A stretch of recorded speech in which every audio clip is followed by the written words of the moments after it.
Bonsoir, chers téléspectateurs. Bienvenue sur Pagnol TV, les mystères du Collège révélé. Bonsoir Jeannette. Alors, que nous présentez-vous aujourd'hui? Au programme aujourd'hui, retour sur les portes ouvertes du Collège Marcel Pagnol avec le dossier de notre édition, les options au collège. Tout d'abord, nous allons visiter le stand de l'option patrimoine. Vous pouvez d'ailleurs voir les différents travaux effectués cette année par les élèves. Leurs travaux ont-ils convaincu les parents? Nous allons le savoir tout de suite. En direct, l'interview d'un parent, un reportage de Marie-Chantal Vulpuy. Alors, comment trouvez-vous cette première approche de l'option patrimoine, toutes les deux? Moi, je trouve que c'est plutôt bien et puis surtout, j'aime bien l'histoire, donc... Ça t'intéresse en fait de faire cette option? Et vous? Moi, j'étais surprise par les productions. J'ai trouvé que c'était très original, qu'il y avait des supports aussi qui étaient originaux. J'ai vu une carte d'embarquement pour écrire un poème sur le thème du voyage, une bouteille. J'ai trouvé aussi des exemples d'écriture égyptienne qui avaient été faits sur de la cire, sur du bois. Et j'ai trouvé très original, encore une fois, l'utilisation de ces divers supports. Et donc, est-ce que tu penses faire cette option l'année prochaine? oui, j'aimerais bien. Merci beaucoup en tout cas. Et pour plus d'explications, écoutons Monsieur Lemignon, professeur d'histoire. Alors, je suis en direct avec Monsieur Lemignon. Bonjour. Alors, je vais vous poser quelques questions donc, sur l'option patrimoine. Alors, je voudrais vous demander en quoi consiste cette option en fait. Alors, cette option, c'est tout simplement 1 heure en plus pour les élèves de 6e pour approfondir en fait les programmes d'histoire et de français avec une approche différente des civilisations antiques. Ce qu'on n'a pas l'occasion de faire normalement lors des cours classiques. Ils ont 1 heure en plus pour découvrir, apprendre autrement. Et est-ce que vous allez organiser des sorties ou des petites animations pour cette option? Alors l'option patrimoine permet en effet environ une sortie par trimestre. Alors traditionnellement nous allons au Louvre au premier trimestre, d'autres sorties sont prévues, parfois c'est la découverte de Lutèce, donc le Paris antique. Nous avons été au musée d'archéologie de Saint-Germain et puis il y a aussi un moment fort en mars, la venue au collège des gladiateurs pour un stage de gladiature de 2 jours et demi. Donc des sorties, des activités particulières et différentes. Et en 3 mots, que diriez-vous pour que les élèves choisissent cette option, à part le fait que vous soyez un super prof? Merci.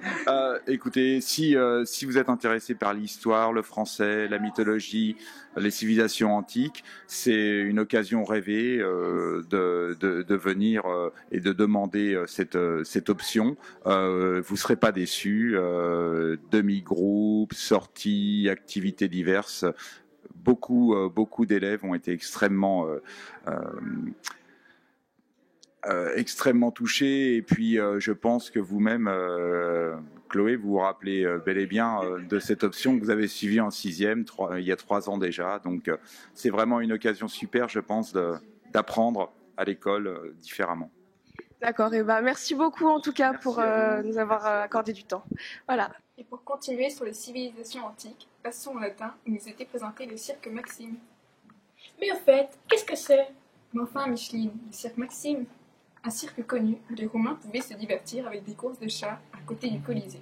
Et d'ailleurs, vous pouvez en voir la maquette réalisée par les élèves. Et maintenant, direction le CDI, qui est bien sûr le centre de documentation et d'information. Pour en savoir plus, nous avons préparé une petite présentation pour vous. Donc je suis face à 2 panneaux, donc le panneau du prix Gavroche et celui du club lecture. Donc on va s'intéresser d'abord au club lecture, donc c'est un atelier qui se passe sur le temps de midi. On discute de livres qu'on a aimés, on fait de sympas jeux d'écriture. C'est animé par la documentaliste. Et là c'est le prix Gavroche, donc c'est un prix littéraire pour les 5e, 6e. On lit 4 livres de 4 types différents et ensuite on vote pour celui qu'on a préféré et on peut rencontrer 2 auteurs. Rentrons maintenant au cœur de l'action avec l'EPS.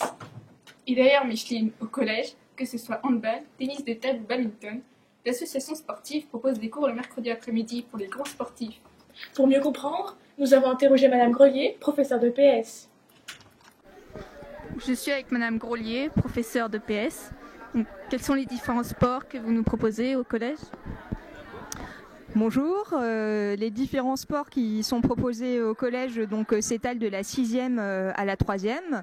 Les élèves peuvent faire différentes activités qui sont très différentes. On a de la danse, de la boxe, des activités athlétiques, de la natation en 5e, de l'acro-gym, de l'acrosport et encore d'autres activités comme l'escalade qui peuvent être proposées au cours de la programmation et un ensemble de sports collectifs très important aussi qui sera proposé comme le handball, le basket et l'ultimate. Et que nous proposez-vous lors de cette journée porte ouverte aujourd'hui ? Alors aujourd'hui, ce qui est proposé, c'est un diaporama qui se trouve en salle 2, où sont présentées les différentes actions qui sont menées en dehors des cours d'éducation physique que je vous ai présentés auparavant, et qui aussi présente l'association sportive, qui est l'AS du mercredi après-midi, avec 4 activités qui sont proposées aux élèves, badminton, tennis de table, volley et aussi handball. Merci. Des actions sont également proposées par les professeurs dans le cadre du sport, comme nous l'explique Madame Le Sourd. Bonjour, je suis en compagnie de Madame Le Sourd, professeure de PS. Bonjour.